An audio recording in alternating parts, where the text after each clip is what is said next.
New York, New York. Come see me live November 13th with Chris DiStefano, Christina Hutchinson, Preacher Lawson, and more for Stand Up on the Spot. We're returning to New York City, baby. Earlier in the weekend, I'll be in Syracuse, New York, and then I will be in St. Louis doing a special Stand Up on the Spot earlier that week. And before that, November 8th at the Comedy Store, Nikki Glazer, Marilyn Rice Cup, Zainab Johnson, and more. Get tickets at jeremiahwatkins.com. And there's a new Stand Up on the Spot on my YouTube channel right now with Ralph Barbosa and more local comics from Fort Worth, Texas.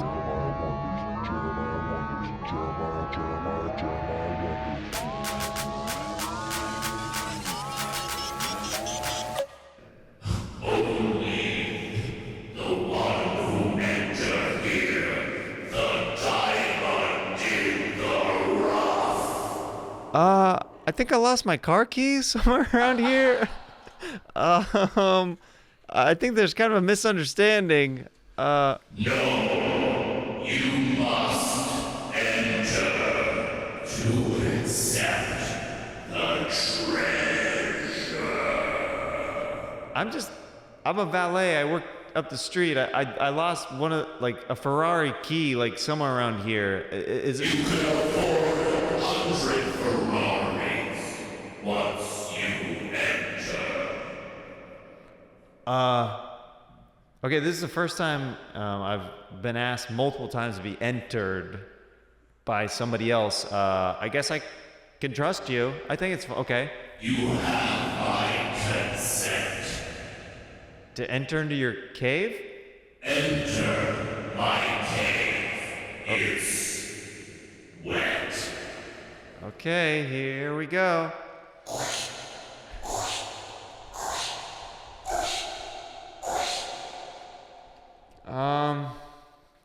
Are you satisfied? Deeper. Okay.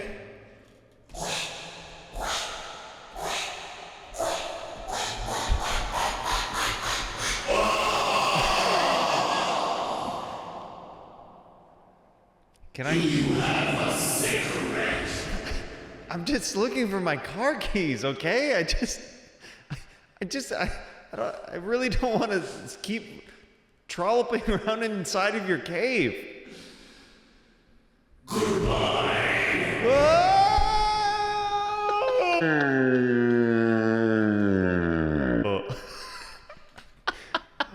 Well, that's a good way to open Jeremiah Wonders with my guest today, Mike Cannon, ladies and gentlemen. What's up, buddy?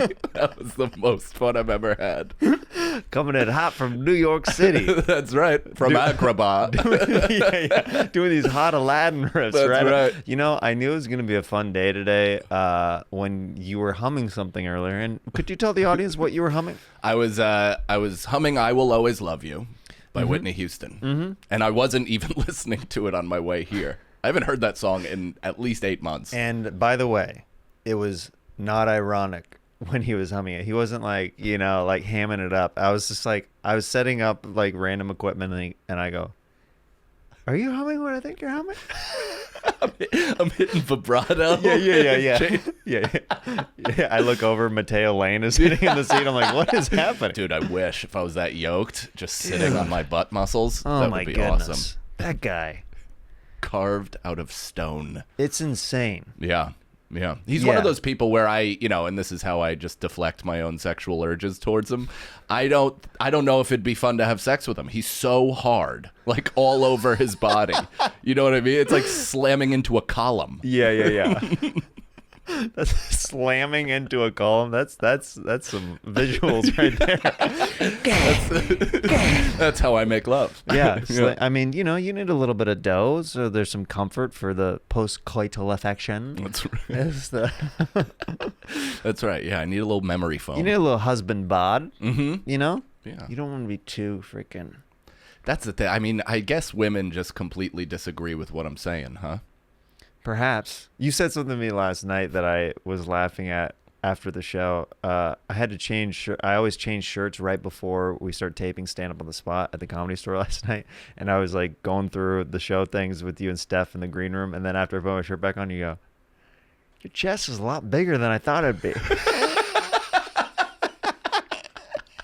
I was like, thanks, man. Yeah. I mean, it's a well-developed chest. It is a shelf Whereas, like, you're a thin guy. I'm very thin, yeah. And yeah. I've seen, I just assumed that you had, like... a Mike Feeney bod. Yeah. And he has a great body. Yeah. So it's not even, like, an insult. Yeah. You just had, like... freaking take that, Mike Feeney. Boom. In your face, bro. But you have, like, Gaston chest. Like, to bring it back to Disney. You're going to be getting a lot of Disney references during this podcast. That's how that's our love language is Disney. That's a way that we communicate with each other. Well, I don't know about you. I am neck deep in Disney Plus. I mean, we are making the rounds. That is pre-bedtime stuff. Oh, yeah. Something that my son loves watching, luckily, because we had him on a couple like YouTube type shows, and I told my wife, I'm like, why are we doing this to ourselves? This is the worst content possible. Like, let's get him on movies that at least we like, that if we put it on in the background, we're not going to freaking blow our brains out. Right. So, and I want my kid to get my references. Exactly. You got to line I want them. my kid to be cool, all right? Yeah, we've been watching the old school, like the 1960s Winnie the Pooh. Oh, yeah, I And love that one. The heffalumps and woozles and all that stuff. So, like, he, like, will march along with them. He's hallucinating on booze. Yeah, it's like, dude, it's free acid. Come on, kid. Yeah, so we've been putting that on, and that's on Disney Plus, and then we just started up season 2 of Game Changers, Mighty Ducks. Oh, nice. Yeah, did you watch the first season? I didn't know that was a thing until I saw a billboard yesterday with Josh Duhamel. Well, what's upsetting is the first season, Emilio Estevez is back, and he is so good in it. Like, but they probably couldn't afford him, or he said, "You're gonna continue to do this show." No. I did that for the cash grab, and then I'm out again. What is he doing? I know. I wanted him in the freaking... What, are they bringing out Men at Work, too? Like, come on, man. I would be happy about that. I would be freaking stoked if that was going on. But, yeah, he is not in the second season, at least as of yet. And I was a little bit disappointed. Yeah. Did any of the others make an appearance? I know Goldberg was one of the few that, like, he had some troubles, but now he's cleaned up, which is... I get happy. Maybe eventually they'll have him back on, but, like, dude, he took too deep of a dive with drugs. He looks so different now. Yeah, he looks like a pirate. Yeah. It's kind of sad. Yeah, I have a bunch of friends that have, like, started out fresh-faced, blonde, blue-eyed, just having fun partying. Now you see them at 37, and they're, like, just a bedraggled nightmare. They can barely sputter out words even when they're sober. Mike, it's so good to see you, man. Dude, you look great, man. You're like, you look.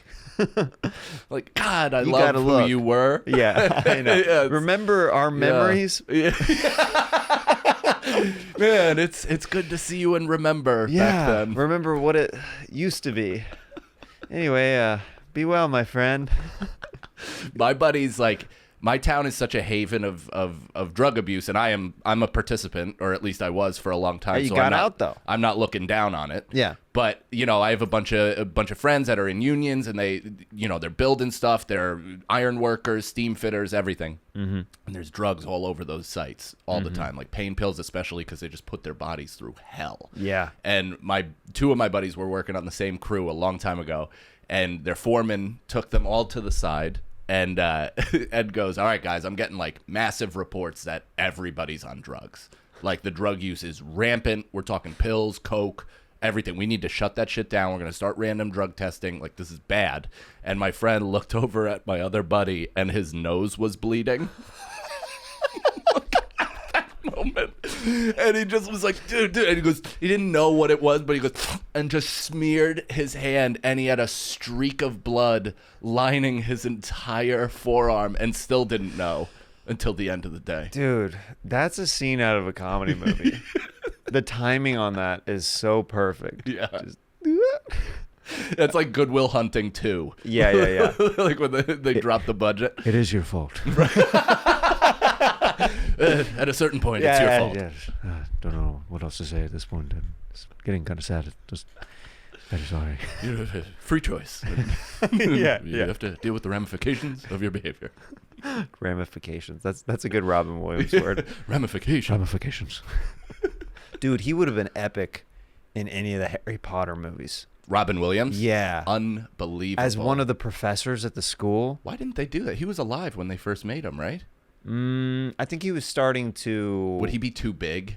too. He's probably Could that too take- distracting. Yeah. Where they're Yeah. like, we got to keep this focus on the kids. Mm-hmm. One of the weirdest Hollywood moments I've ever had out here was I auditioned for a Nickelodeon show where I was a helper elf to the kids on the show. Yeah. Right?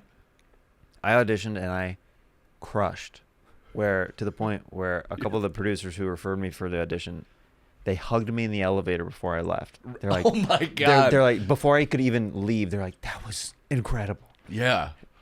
I get a text a couple days later. Network says you're too funny. What? You'll be distracting to the kids. Wow. Yeah. So I didn't book it because I killed too hard in the room. Yeah, they can't tell you to tamp it down. They don't think you have another gear. Like you're too talented. This guy is unbelievably funny. He can't turn it off. I'm like, guys, I'm an actor. I can turn it down if you need me to. That is, and it's a periphery character. It was a side character, Yeah. I assume. Yeah. It was like to help the kids along on this journey kind of thing. Yeah, pick your spots. Like it's like a half game show, half like sitcom-y kind of thing. Oh my God. See, that's the type of thing that actually irritated me. The way I said pick your spots, I'm a big sports guy, so Yeah. everything comedy and show business reminds me of sports. And that is like, when I was in high school, the idea of role player wasn't well defined. Right. Like no coach knew how to give you a job Yep. and make you enthusiastic about it if it wasn't scoring 30 a game. Yep. You know what I mean? So they didn't know how to glamorize rebounding or defense or whatever. And they've since gotten better at that. But if that director or producer had any ability to be able to like, hey man, we love what you do. We have an MJ. We'd love it if you'd like drop down to coach, like be Right. a 6-man off the Exactly. bench, give us a little scoring right when you come in, and then fade into the background. Yeah. Man, that's Yeah. Maybe Steve Kerr.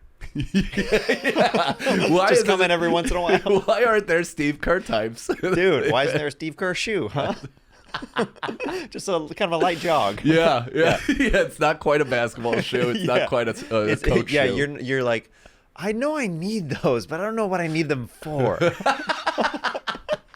Steve Kerr is gonna age weird, you know, because Yeah. he's like you have you're blonde, but it's Yeah. also like it's brown. It's gotten darker, much darker over the years. Is that just from spending time inside? I think so. I used to be outside all the time as a kid, and I used to work outside. Dude, when I worked outside, my hair was so blonde. Right. Yeah. But I was, I was also, What were you doing outside? I was washing cars in Kansas No. year round, Wow. That sounds like arduous saving work. money to Yeah. come out here. Baby. Is that right? Yeah.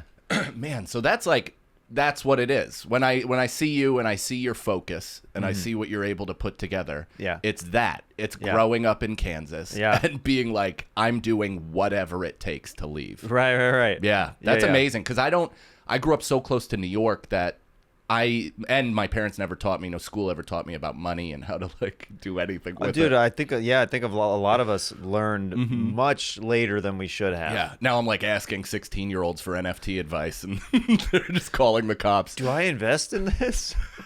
My mom's picking me up in 30 minutes. I gotta go. I'm just like, wait. Just give me a couple more tips. What are the cool ones? Yeah. What's in right now? Yeah. But you were saying like in New York and stuff like that, like you're just. I don't even remember what I was saying in terms of just, I mean, I have no financial literacy whatsoever. And Yeah. I think that I'm trying to grasp it because it might be a product of like growing up in kind of a nice area, but it was both. It was like both blue collar and affluent. It was a nice kind of mix of it. Sure. And we definitely were more, I would say, on the lower end of the spectrum than others. But I still, like, I think it's my dad. Like, he started as an actor. Then he got into being a stockbroker. So just money is all over the place. And he has Oh, no wow. idea how to really comprehend what he's doing. What kind of acting stuff did your dad do when he was in the mix? He did some theater stuff. Okay. For sure. He was a stage actor for a while. Then he did, like, all of the soap operas. But not I don't think he had many speaking roles. I think he might have had a Is your dad handful. like a handsome dude? He was. Yeah. Yeah, now he's an Irish nightmare, dude. He is. Mike, come to talk to you. Talk to your father real quick. My dad looks like a tree planted in a pet cemetery. Like, he looks like just all of his leaves have fallen off. So a Stephen King sequel? Yeah, he's just as bedraggled and aged as you could possibly get. Yeah, so that's what I have to look forward to. It's going to be pretty sick. Heck yeah. But he was a good-looking guy, kind of Colin Farrell-y. Oh. Like really thick eyebrows. Yeah. You know, brown hair. I don't know why I said that. Oh. Turned into Fran Dresser. Oh. Colin Farrell. I love Fran. I like that.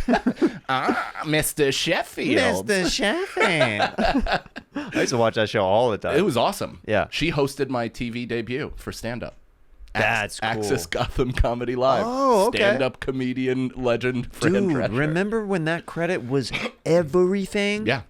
Everything. Yeah. If you had an Access like set, you could get booked anywhere, and that's very inside baseball for the comedians who are watching this. But now it's been relegated to a YouTube clip for everybody. For everybody. Yeah. It's like if it's shot well and sounds good, it's like, okay. Yeah. I think I ripped mine, so mine's at like 480p on my own channel. You gotta love it. You gotta love it. You gotta love ripping your own content because they won't give it to you properly.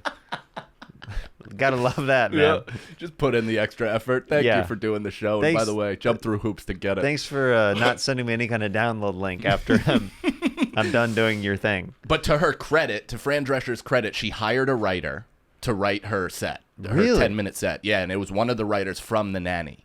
And so I went there for rehearsal to Gotham, and she's running through it, and she is a pro. Because she's doing that thing where it almost looked like Chris Rock working out new material, which she wasn't like putting the affect into it. None of the the and the gum snapping and any of that shit. Yeah. She's just kind of flatly memorizing the lines, learning her cues, all this stuff.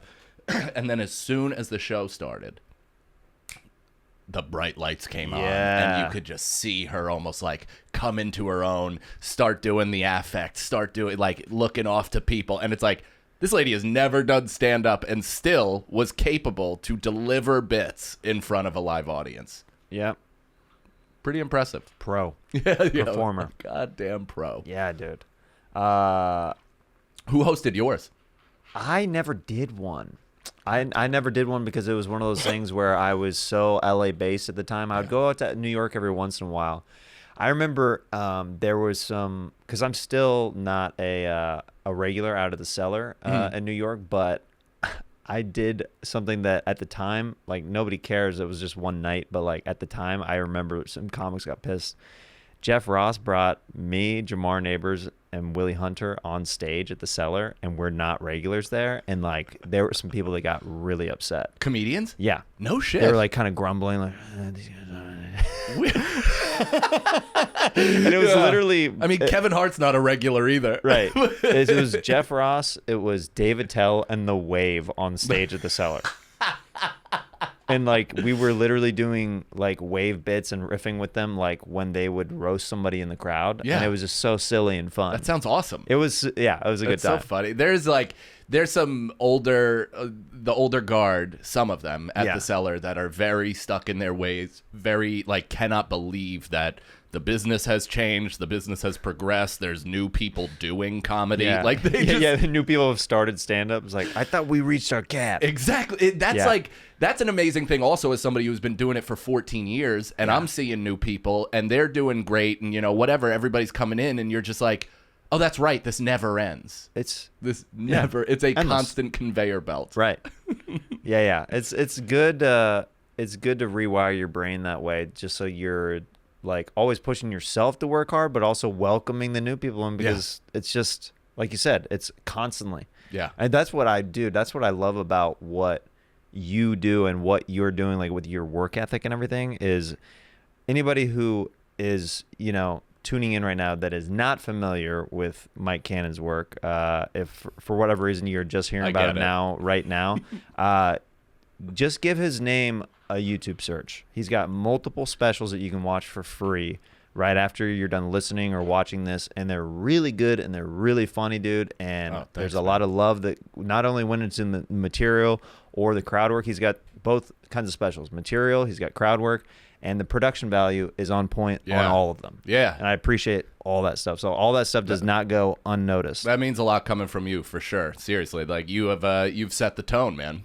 I see your relentlessness, and it's like that's how to carve out a career for yourself. That's how to demand, to do this. Well, when networks are telling you you're too funny to work with kids, you got to keep pushing the envelope, baby. You get too funny, and then I walk in, and they're like, "Oh, you're grayer than we thought." Like, what are you, a dead dandelion? Beat it, sir. Yeah. And I'm like, I could diet. They're like, yeah, you could also die. Get out of here. It is amazing when people see something like this, like my gray hair, and they're like, unfixable. Like, we don't know what to do with you that. You mean a 45-minute dye job? Yeah. You can just comb mascara brush through my hair, and it's fine. We're good. Yeah. Did you got the kind of Steve Martin thing? Kinda, like where you got the gray because you're a young guy. I'm 37. It's been coming in since I was 21. So really, yeah. And I thought that's like I think Steve Martin started going gray like right around like 19 or 20. Yeah. I mean, I didn't feel too bad because my buddy went bald at 19, and that was kind of rough for him. Like dude, of course. That is an early age. I had a couple friends who were going bald in high school, and I was like, this is rough. That's tough. Yeah. You should be able, and I guess it's your mom, but you can't punch her, but you should be able to have like a free shot on your father if you go bald in high school. Right in the nuts. Just a Ray Finkel punt. Dude, that's a movie that is so funny that there was a brief moment where they tried to cancel that movie. Did they? Dude, there's an internet thing that happened. You know that one scene where he finds out if the Finkel is Einhorn, Einhorn is Finkel? That scene where he's stuffing the plunger down his mouth and lighting his clothes on fire and taking a rape shower. Dude. People, the new generation got a hold of that scene. They're like, this is unbelievable. And then literally everybody else is like, yeah, this is one of the funniest scenes in movie history. Sorry, you're wrong on this one. It's a different time. Just accept that this is just a funny, ridiculous scene. Yeah, it's truly preposterous. It's so over the top. And also, while within the means of, or within the world of progress and of being sensitive, it's like, aren't you also sensitive to the fact that she didn't disclose the full truth, right? And kind of did mouth rape him without full consent. Yeah. So where's the line drawn? The scene after that, the next day, when he's chewing 30 pieces of gum. To try to get it looks like the Georgetown Hoya. It's so ridiculous. It's so ridiculous. That I think I always make this point, and I think it's important to continue to spread this gospel, but I think Ace Ventura 2 is the greatest comedy sequel of all time. Dude, I knew that we were good friends.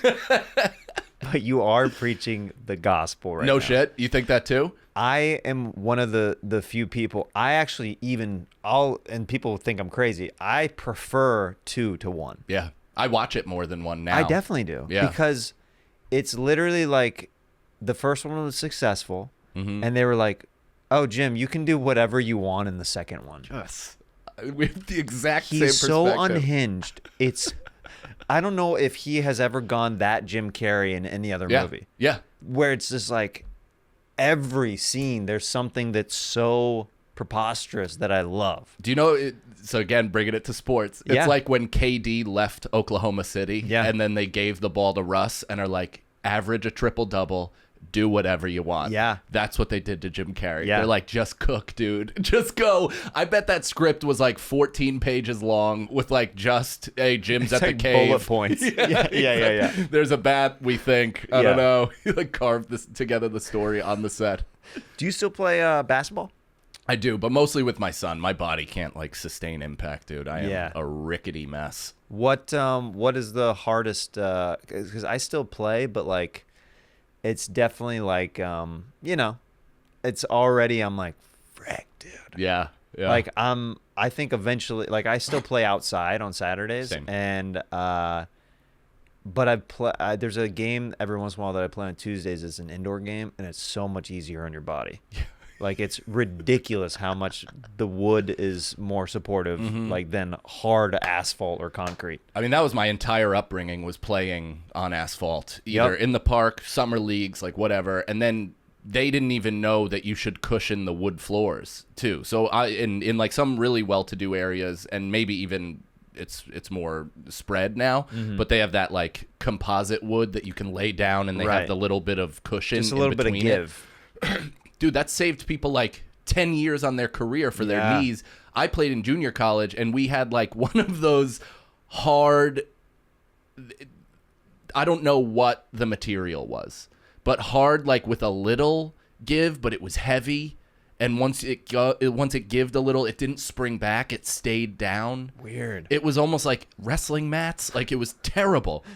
And my knees, I tore my my meniscus my freshman year.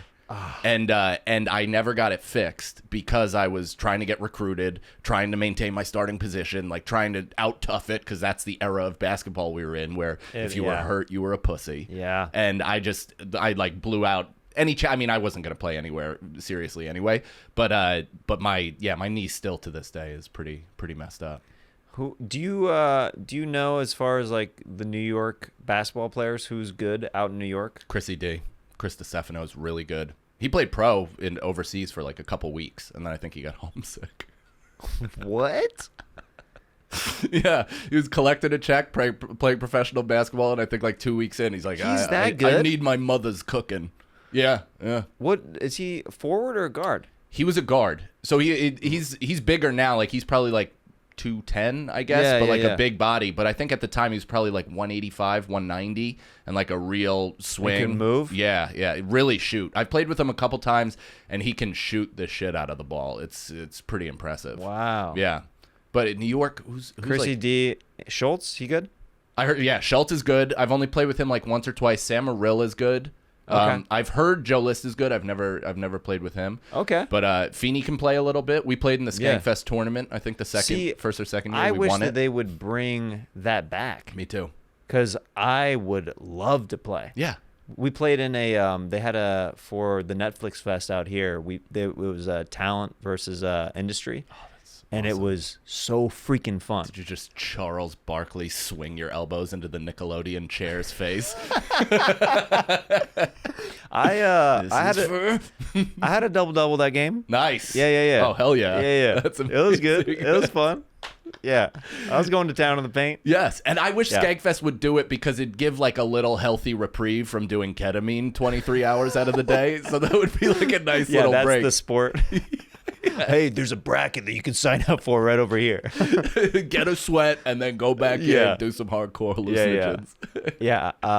As far as LA basketball players, Adam Ray he's a good shooter. He plays in a lot of the celebrity basketball tournaments, actually. Oh, wow. Yeah. Rick Glassman gets brought up a lot. I heard he's good. He's like legit good, right? He's good, yeah. I used to play in a comedy league with him, Adam Ray. Santino's good. Yeah. Santino's like... Did he play in college? I don't know if he played in college or not. But yeah, and then there's some other guys. Jason Sudeikis is good. Not that he's a LA comedian, but he played junior college basketball. Kansas basketball, baby. Yeah. Yeah, my aunt taught him randomly. Really? Yeah, we're from the same area in Kansas. Oh, wow. And my aunt taught Sudeikis. That's awesome. Yeah. Very, very random. It's like, that man is going to marry an unhinged director one day. One day, this kid has potential. He's going to have an ugly public divorce. Yeah, it's I'm trying to think of Willie Mack is another comedian who can play. Willie Hunter, great outside shooter and ball handler. Yeah, there's like a handful of guys who are like pretty good. Yeah. I think Shane and McCusker are good too. I mean, they beat Lewis and Jay, which that dude, I saw that footage. I was like, how are you guys going to brag about being able to play at all? Dude, I offered Lewis like lessons before the game. Yeah. I was like, dude, you just got to get a base understanding of what you need to do and where to Just go. awareness. But he dribbles the ball like his hands are numb. He's literally like he has dentist Novocaine on his hands, and he's flopping it like a penguin, and it's so embarrassing. No touch whatsoever. Yeah. Firing bullets against the backboard. Yeah. I can't believe that they agreed to play for any sum of money. Yeah. It was hard to watch, but I watched it. I was like, okay, this is good content. Yeah, but you could tell McCusker played like the way he shoots. You're like, oh, okay, I see where that was in high school, and so he could play. Yeah. My form is very weird because I developed a weird form because I was playing with guys who are so huge. No kidding. So I go way far back. The old Bill Cartwright. Nice. Yeah. Because I was playing with dudes who they kept stuffing me. I was like, okay, well, I'm going to develop a shot. Yeah. It's amazing. So like when people see me play, they're like, oh, at first they're like, oh, this dude, he doesn't look very good. Yeah. And then I start playing and they're like, Can you do the natural form right now? Can I see it? Like just how you raise your hand? I mean, it's like, it's Wow. back. It's back. That's actually great though, because everybody talks about KD's release and how big guys are able to shoot over people, and that's the proper way to do it. I Yeah. think. Mine's like way back. Yeah. Yeah. Yeah. I had a hitch, And I fade a lot. Oh, no. I fade a lot. Your boy fades a lot. You got that. You just got the Kansas memory in you Yes. forever, right? Yeah. Just going into the paint, knowing something. That's why I can't finish knowing layups. somebody's going to freaking, yep. I played so much in like West Fourth on the cages and stuff like that, and in these like School Street and Yonkers, and these big like giant kids we're playing against. So I'm in the lane trying to absorb contact, and I still can't finish a layup to this day because On a fast break? No, on fast breaks I'm fine, but in traffic I'm like trying my best to maneuver, and I see ghost limbs. Sometimes, like these giant Hilton Armstrong limbs out of nowhere, and I'm like, Jesus. They're haunting you after all these years. Yeah. Yeah, that's awesome. oh, somebody's. It seems like somebody's calling into the show right now. Hello. First time, long time. Is this Jeremiah? This is Jeremiah. Who am I speaking with? This is Cliff. Cliff. And did you have a question for me and Mike Cannon? I do. Does anyone in LA know who Mike is? Well, that's rude, dude. Yeah. Interesting. I would say yes. And if not, then I'm very proud to be introducing him to LA because he's a diamond in the rough. Well, because I don't. That's what I'm saying. Oh wait, no, Cliff, are you from LA? Where are you calling from? Georgia. Then why would you be asking that kind of patronizing or patronizing, depending on where you're from, that kind of question? Well, because I feel like I'm really tuned into the podcast scene, and nobody seems to mention him as, a potential as a guest. And, I'm just kind of reading the tea leaves over here. Well, I'll tell you, Cliff, I was super stoked to get him on Stand Up on the Spot, which will be coming out within the next couple months. And then he's on Jeremiah Wonders right now. So if I have to introduce him to more LA people, then I absolutely will. Last time I'm listening. Okay, bye.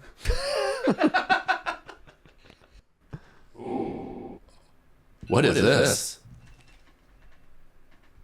Hello. My plan B. Oh, no, that's right. I have to flush it.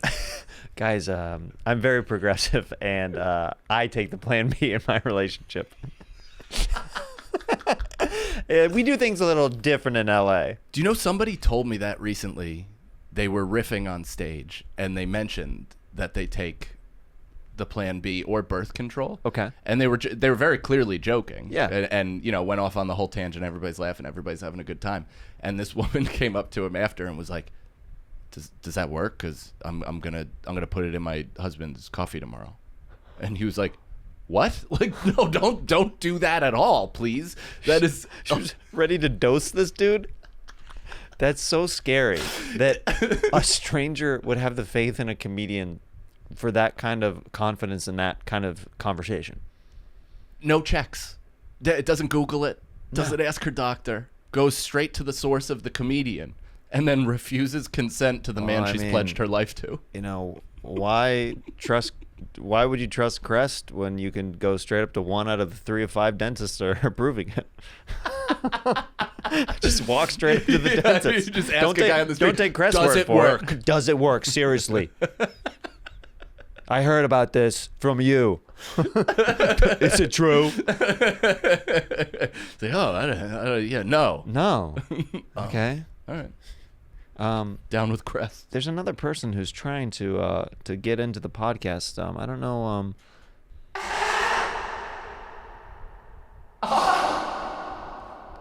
Hello? Who's there?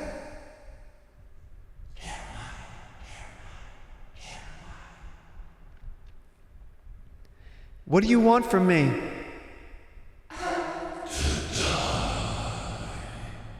Then just kill me already. Get it over with. No, seriously, like quit laughing. Just kill me. This is worse than death.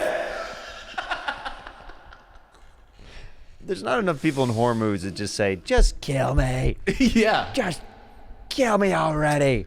What? That's only been Jennifer Love Hewitt. Oh, yeah. I feel like that's how I would be I'd be like Great Gatsby, you know, how he ran through the battles because he was almost like trying to die. Mm-hmm. I feel like that's how I would be if I was in a horror situation. Yeah. Because the anxiety of it is worse than death. Yeah, a lot of times the build up to whatever, I mean, when people ask, like, do you ever get, like, nervous before, like, shows? Yeah.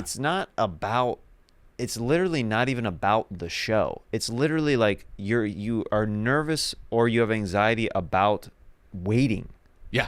Do you know what I mean? Yes. Yeah. Because once we touch the stage, that's the reward. Yeah. That's and you feel at home. Yeah. It's that kind of feeling where you're like, oh, that's right. You almost forget, or at least I should put this on you, but I sometimes forget that I know how to do it.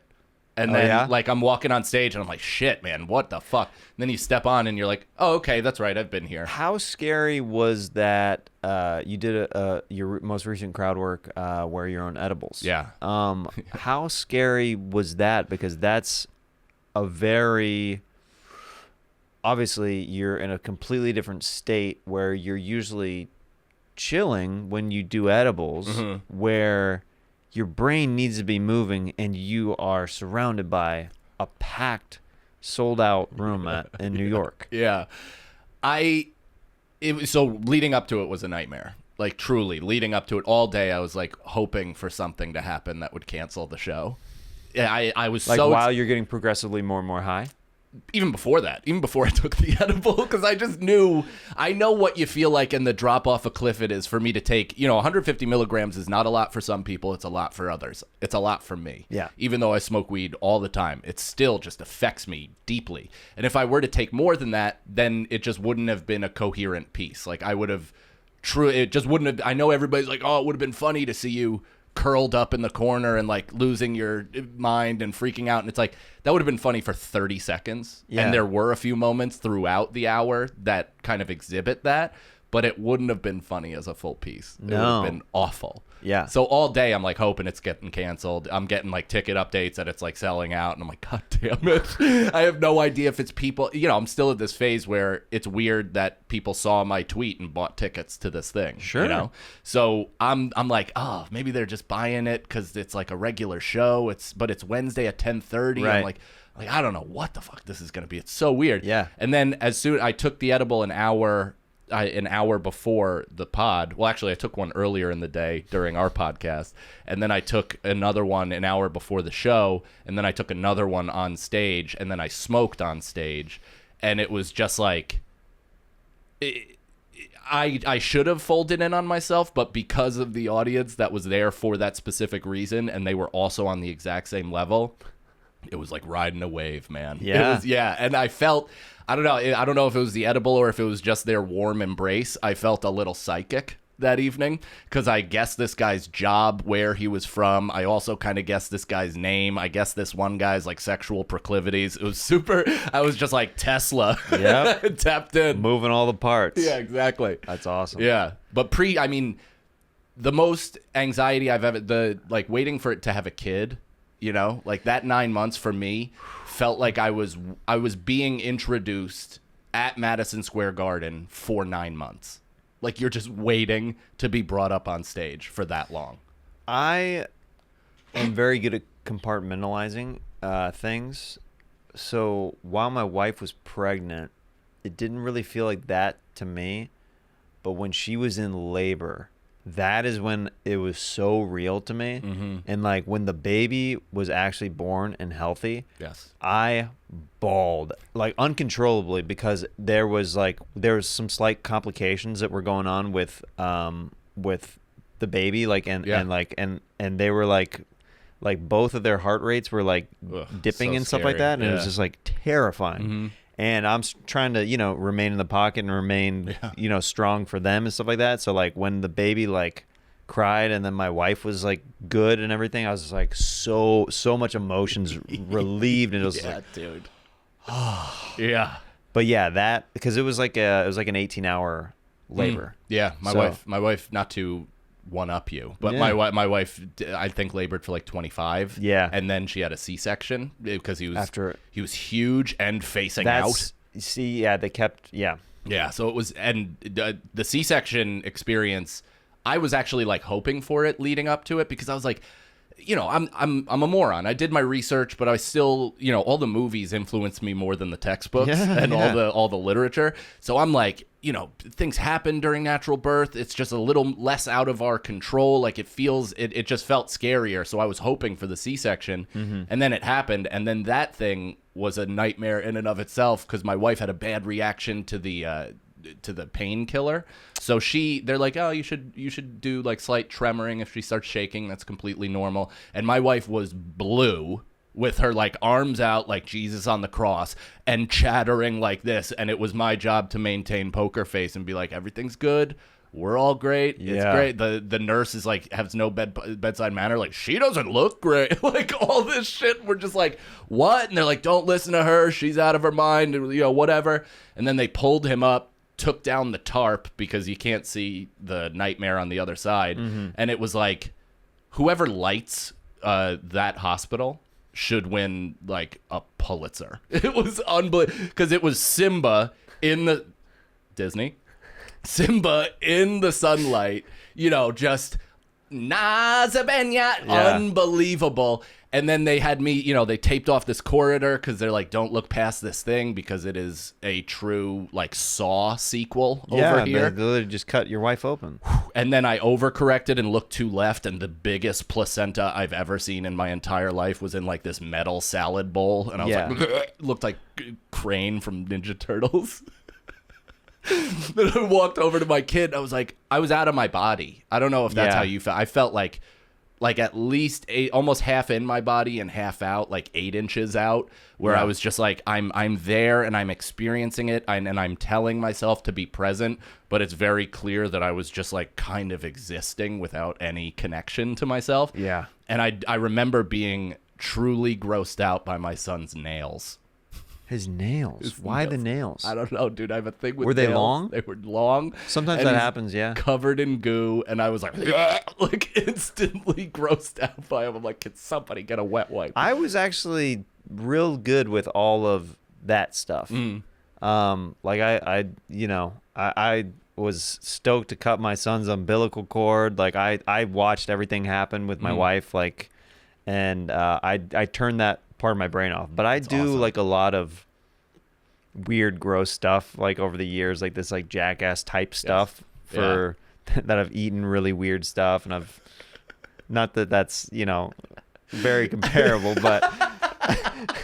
But like I've been training for years through content. Yeah, exactly. I went to the school of YouTube to prepare me. You and a lot of Americans. Yeah. My father-in-law definitely has a doctorate from YouTube University. Yeah, YouTube University. That's right. Yeah, I saw an article on YouTube. That's right. Yeah. He's like, did you know that there's a high percentage that the Earth is actually flat? He's like, there's 2-mile-high ice walls at There's each a pole. lot of people who actually are onto this thinking. There's a large community. It almost feels semi-cultish, but it's not. It's open-minded. And we're desperate to be proven wrong, but nobody's done it yet. Yeah, dude, it was that's definitely one of the scarier moments though that I can recall in my life of just that like I took a picture of myself right before I went in, like thinking like this is the pit, right before my son gets here. And I've looked back at it recently and I'm just like just fear in your eyes. Terrified. You could see it, dude. They're just like literally eyebrows up like this and I'm just like what the fuck? And then I guess I was just I just nutted up after that. Yeah. I mean, my wife did, really. And Full circle. You nutted up to make the baby have, and then you nutted up afterwards, baby. Let's freaking go, dude. What are we doing out here, dude? Yeah. like seriously, like if you're not nutting up, then you're shutting up, dude. Like, get out of here. Damn, dude. Yeah. That's solid, man. Yeah. If you ain't nutting up, you ain't shutting up. Yeah, they call me a douchebag poet, brother. You wear a vest and a fedora. Yeah. Yeah, dude, I'll tell you your fortune. You're a bitch, dude. Oh, what's up, dude? A douchebag poet, dude. Come on over, dude. I'll read your fortune right now. Dude, life gave you lemonades and you suck dick, dude. That'll be $40, dude. I'm only on Cash App, bro. What are we doing here, dude? Oh, that's the best. Confucius say, go back to fucking work, dude. Yeah. Dude, get after it. Beast mode. What are we doing here? That's what Confucius say, dude. Live, laugh, love, bro. Yeah. Eat, pray, love. Great sequel to that quote. Yeah, dude. There's a wig underneath your little desk over there, and we're gonna do a listener / viewer favorite, a segment that I call WIG. WIG! Excuse me, Master Damon. What is it, Bart? One of the horses. It escaped the stable. And what are you doing about it? I was telling you, sir. I tried to chase it, but it's got too much power. The horse has too much power to it? Yes, I have a feeling that's gonna be a unit of measurement in the future. Very interesting. Well, what are we going to do about it other than talk about it? Sir, I was hoping that you'd give me some advice, but I'm willing to go chase it down, or at least attempt to, sir. Have you ever been with a horse? Pardon me? Have you ever sucked off a horse?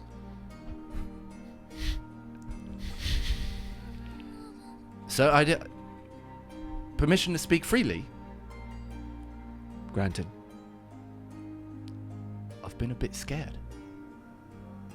I was just asking a hypothetical question. It was more of a ribbing bot, but continue. Oh, I thought that this maybe was like a rite of passage, and this is the reason that I haven't been able to connect properly with the horse, and that's why it escaped the stable. So, do you like horses, Bart?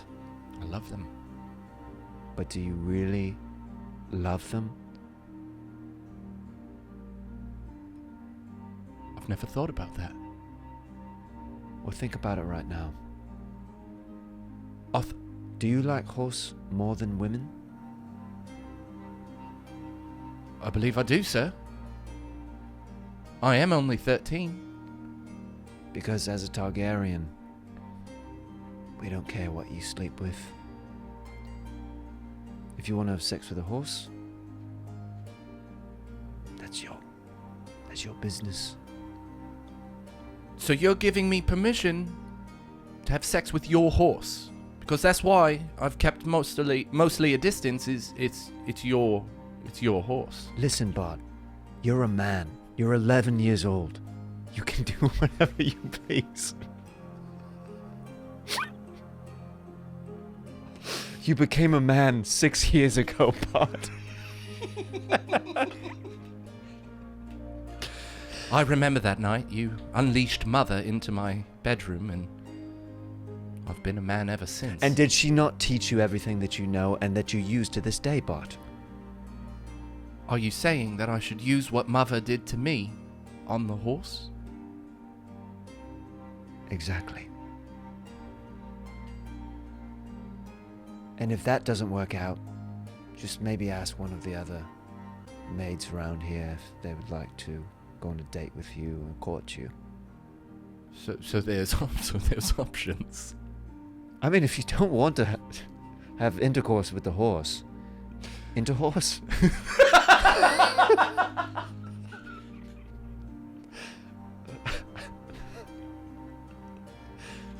If that's not your option A, then maybe it will be your plan B.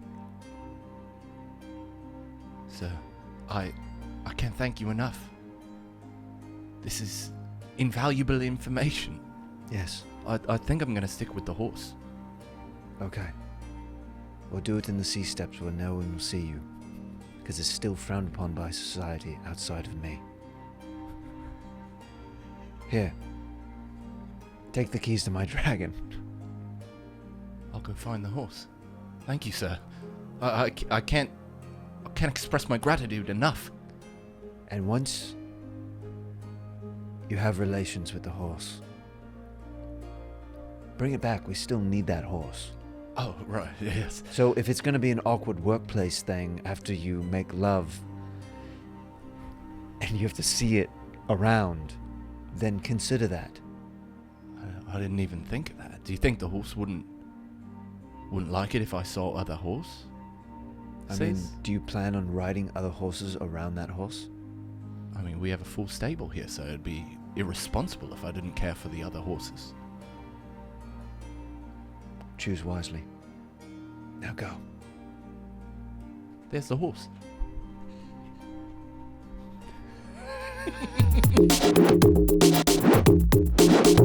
WIG! All right, so we're going to round out the podcast with Sax Talk. Oh, Sax Talk. All right, Mike. Whenever you are ready, I will play some sweet, sweet sax along All right. with while you share a story of a sexual encounter. Whenever you're ready. Sure. When I was about 18 or 19, I think I was 19 years old, I worked at a gymnastics gym. And I was also at the same, then I left. I went away to college. And then I would come back and visit that gym. I had a rapport with one of the mothers there. So like she was 45 years old. I was probably 20 at the time that I came back to visit.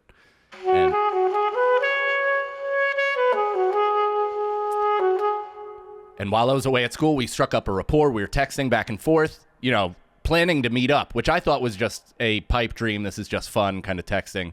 I wasn't even, I did not think it was going to happen.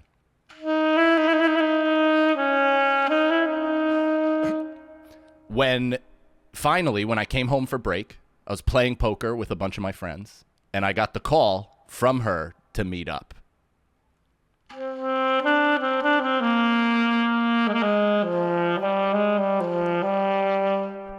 She asked me to pick up a 6-pack of Mike's Hard Lemonade using my friend Cameron Coletti's fake ID.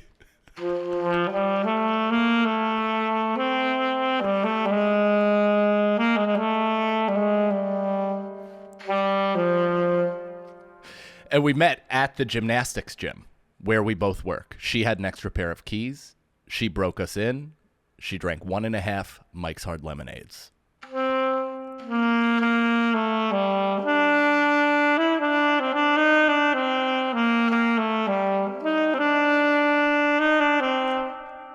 Right before we made love, she told me that her husband, or ex, or in between, was doing some time in a federal penitentiary.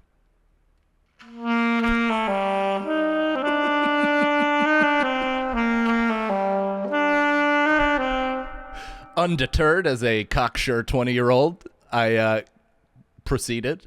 We made love on the vault and on the cheese mat.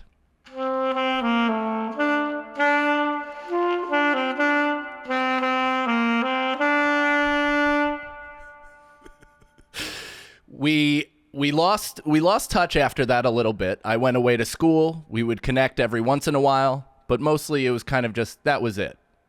But then, as summer was approaching, she started reaching out to me a little bit more, and it became obvious that she was interested in an actual relationship with me.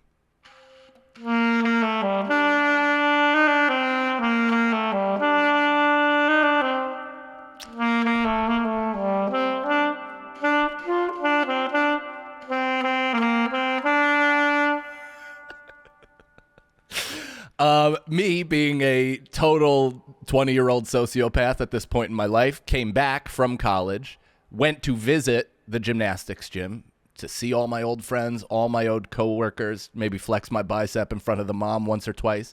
And her daughter was 18 years old. She also worked at the thing.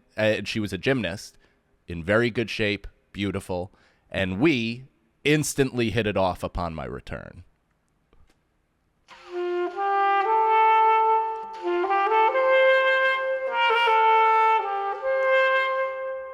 I was so committed to pulling the mother-daughter combination that I took a job there for the summer.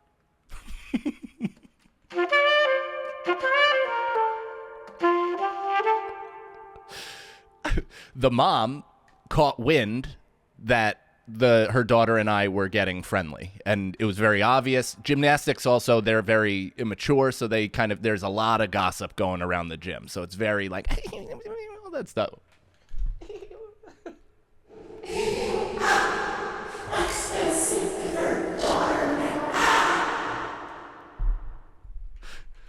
And so that's going around the entire gym. It finally reaches the mom.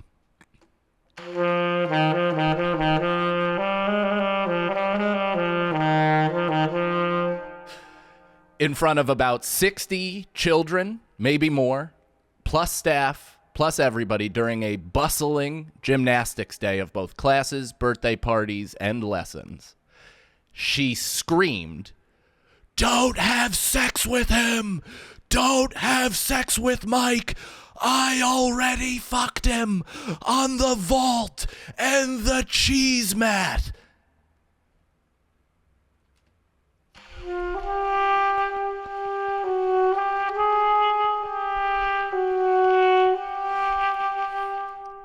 All of the children were horrified at this. It became a huge thing.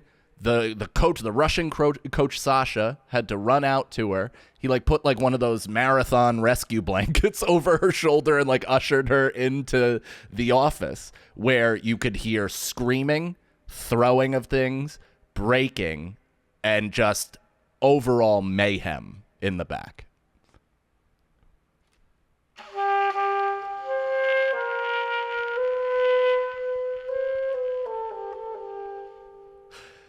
She was ushered out of the building, and I, just to protect her, not in a get the hell out of here lady. And I was called into the office where Sasha, the Russian man, was like, "You just can't ever come back again." And I got fired from that job and asked never to come back on the premises because of the possibility of me having a sexual relationship with both a mother and a daughter who worked there.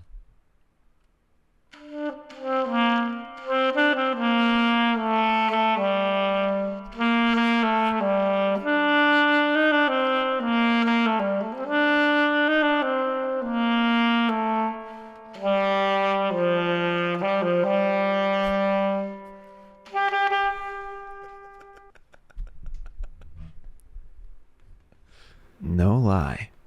That is one of my new favorite Sax Talk stories.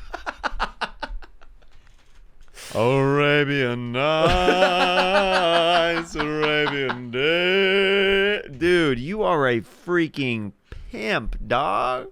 Yeah, no, back in the day. Back in the day. Oh, it's DJ voice. Back in the day, Mike Gannon had some moves with the ladies and then quickly threw them away based on pure selfishness. Dude, I am so flabbergasted that the way they handled it, that your penis was public enemy number one. that you were the evil that was corrupting the gymnastics village there. Yeah. I got like reverse Larry Nassard. Dude, did you become a legend, a local legend for a little bit? Not locally. Like none of my friends cared. Like I thought the whole point of that was like story. Like I was so excited. How did your friends not care about that? They just didn't care. I don't know why. Were my they friends, too on drugs? A bit of that. They're also probably more impressive when it comes to like being able to hook up and stuff like that. Like they are like next level jujitsu hookup dudes. That's insane. Yeah. Yeah, and they just weren't impressed. I don't know what happened in the gymnastics gym. My niece, I guess you could call her now. Yeah, goes to that gym. Okay. So I almost want a wanted poster of you on the wall still. She's only like 15, so I can't ask her yet. But when she's like 25, I'm gonna be like, hey, were there any like? Does anybody talk about me? Any stories? Anything but you, Uncle Mike? Is my jersey hanging from the rafters or anything? Or is your condoms hanging from the rafters there? That's wild, dude. Yeah. Wow. Yeah, that was fun. Heck yeah. Well, dude, thank you so much for doing the show. Is there anything that you can plug? I know you're on tour a lot right now. I'm on tour, yeah. I'm all over the place. So whenever this comes out, go to MikeCannonComedy.com. Going to be in Chicago, Cleveland, Delaware coming up, all over the map. So just MikeCannonComedy.com for dates. Like I said, guys, after you're done watching this, and we'll put some of the links in the description as well, just YouTube Mike Cannon, spelled exactly how it sounds. That's Two N's in Cannon. It's real easy. Mike Cannon, stand-up. And there's a bunch of specials that he has on there. He has a bunch of great podcasts. He does a podcast with our pal Mike Feeney and Brendan Sagalow, who've also been on Jeremiah Wonders in the past. We got to get you on that when you come back to New York. That'd be great. Yeah. Oh, dude, I love the clips that you guys put out. I love how you poke at each other and roast each other. It's freaking great. It's awesome. But dude, love you, brother. Thank you so much for doing the show. Thanks for having me. Yeah, it's always a pleasure to see you, whether it's LA or New York. So we'll continue to make that happen. Hell yeah. Yeah.